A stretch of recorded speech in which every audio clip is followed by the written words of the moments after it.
इस समय की एक और बड़ी खबर आपको दे दें। अब ताइवान की जो बयान है वो सामने आ गया है। कहना है कि यूएन के नियमों को तोड़ रहा है। ये जो युद्धाभ्यास है चीन का, वो तोड़ा जा रहा है यूएन के नियमों को। चीन यूएन के नियमों को तोड़ रहा है। ये ताइवान की बड़ी प्रतिक्रिया। नैन्सी पेलोसी ने जैसे ही उड़ान भरी, उसके बाद ताइवान की ये प्रतिक्रिया आई है। जो चीन युद्धाभ्यास कर रहा है उसको लेकर कि चीन का ये जो युद्धाभ्यास है ये यूएन के नियमों का उल्लंघन है। चीन यूएन के नियमों को तोड़ रहा है। ये बड़ा बयान ताइवान की तरफ से ऐसे वक्त में सामने आया है जब नैन्सी पेलोसी चीन के विरोध के बावजूद ताइवान की धरती पर लैंड की, वहां पर कुछ समय बिताया और आज दोपहर में जैसे ही 3:30 बजे उन्होंने उड़ान भरी, उसके बाद ताइवान की ये बड़ी प्रतिक्रिया। चीन यूएन के नियमों को तोड़ रहा है। चीन ताइवान तनाव के बीच चीन की गिदड़भक्की को करारा जवाब मिल गया है।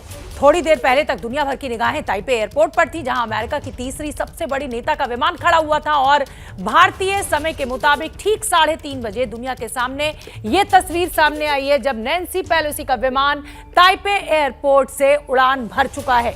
नैन्सी के विमान ने 1500 किलोमीटर दूर दक्षिण कोरिया के लिए उड़ान भरी है। हालांकि सस्पेंस अभी भी बरकरार है कि नैन्सी पेलोसी का यह विमान दक्षिण कोरिया जाएगा या फिर ये जापान में लैंड कर सकता है। चीन की धमकी और चेतावनी के बाद माना यह जा रहा है कि अमेरिका ने एयरफोर्स 1 के रूट में भी बदलाव किया है। प्रणय उपाध्याय का मैं रुख करना चाहूंगी। प्रणय, जैसा कि आप कयास लगा ही रहे हैं कि ये जापान के रास्ते में है, तो हो सकता है कि जापान लैंड करे, लेकिन मेरा सवाल ताइवान के रिएक्शन को लेकर भी है कि जैसे ही नैन्सी पेलोसी के विमान ने उड़ान भरी, ताइवान की प्रतिक्रिया आई कि चीन जो है वो यूएन के नियमों का उल्लंघन कर रहा है। बिल्कुल शोभना, जिस तरीके से आपने कहा, और ये सवाल महत्वपूर्ण इसलिए भी हो जाता है। पहली बात तो ये कि एक बार हम लाइव ट्रैकर पर दिखा दें कि विमान किस तरफ जा रहा है। ताइवान की राजधानी ताइपे से उड़ान भरने के बाद ये जो विमान है नैन्सी पेलोसी का विमान, ये अब जापान की तरफ बढ़ रहा है, क्योंकि ये पूरी जापानीज टेरिटरी है जो आप नक्शे पर देख सकते हैं। ये जापान की तरफ का रास्ता है, यानी दक्षिण कोरिया की बजाय अब जापान का रुख कर रही है नैन्सी पेलोसी इस विमान के जरिए। और जहां तक आपने जिस सवाल को उठाया है शोभना, बहुत महत्वपूर्ण सवाल ताइवान की प्रतिक्रिया है। नैन्सी पेलोसी के जाने के बाद जो प्रतिक्रिया आई है कि ये संयुक्त राष्ट्र के जो नियम है उनके विरुद्ध है, क्योंकि आप देखिए अनक्लॉज जो है United Nations laws of high seas, ये जो कन्वेंशन है उसके तहत ये मामला विरोध का बनता है, ये मामला इसके उल्लंघन का बनता है। और इसलिए बनता है क्योंकि ताइवान के इर्द गिर्द इस तरीके से ब्लॉकेड लगाया है। और अनक्लॉज के नियमों के आधार पर ही दक्षिण चीन सागर के मुद्दे को लेकर अंतरराष्ट्रीय कोर्ट फिलीपींस और चीन के बीच में यह फैसला दे चुकी है, जिसके अंदर चीन से कहा गया था कि वो इस हाई सीज के अंदर ब्लॉकेड नहीं लगा सकता। यानी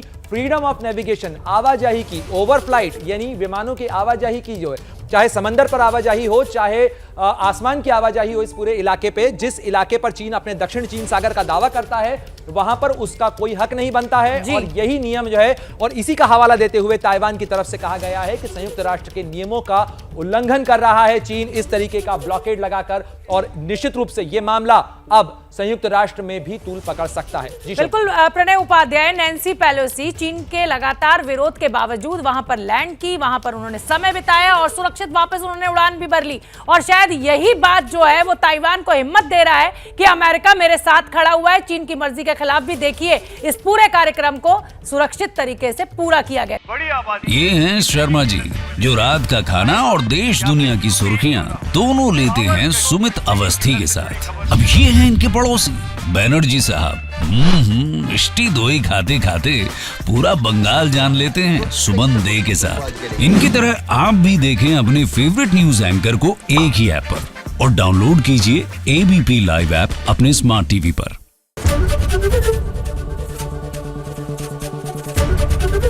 एबीपी न्यूज आपको रखे आगे।